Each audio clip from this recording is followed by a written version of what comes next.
news, something that I'm really looking forward to.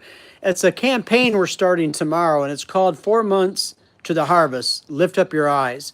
It's based really on John 4:35, and I want to encourage you all to read the entire chapter of John 4, or read all of the book of John. But John 4, if you can, before tomorrow.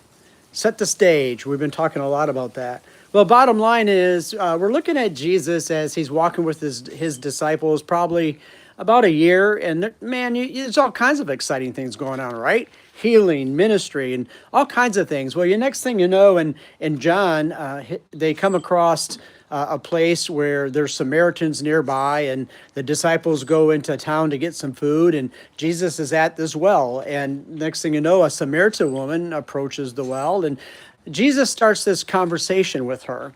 Now, I don't want to get too much into it because of time's sake. Again, we're going to spend the next 4 months here, right? But the bottom line is Jesus is talking to the Samaritan woman, and guess what? Jews did not talk to Samaritan women. That's the bottom line. And so the disciples come back and they go, "What are you doing talking to this woman?" And they're kind of wondering what's going on. But you know what's awesome, just totally awesome, as Jesus is communicating and having this conversation with the Samaritan woman, he has the opportunity to share with her not water, but living water. The Word became flesh and dwelt among us. God so loved the world, he sent Jesus, and there he was. He starts up this conversation with this outcast, this Samaritan woman, with this person that men just didn't talk to off the cuff, if you will. So I want us to take a deep breath, and I want us to consider something.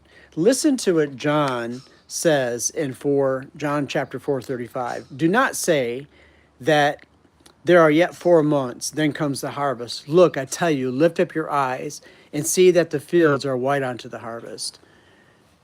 So that's what Jesus said. And he said that to his disciples. You know, his disciples were doing the right things. I mean, they went into town to get food. They came back and they were busy doing physical things. And Jesus wanted to make it clear, not only to the Samaritan woman, but to his disciples. It was a great teaching time.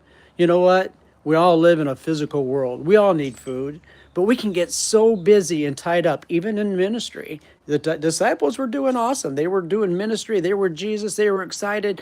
But Jesus, if you will, was telling his disciples, take a deep breath, just stop. I want you to look up.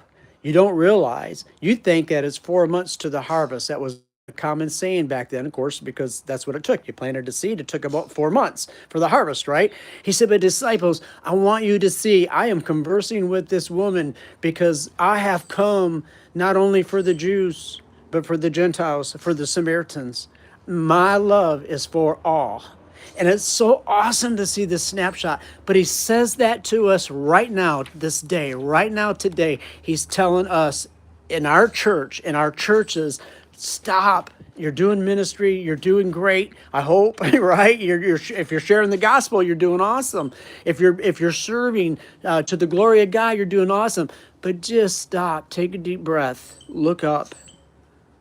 Do you not know the harvest is already here?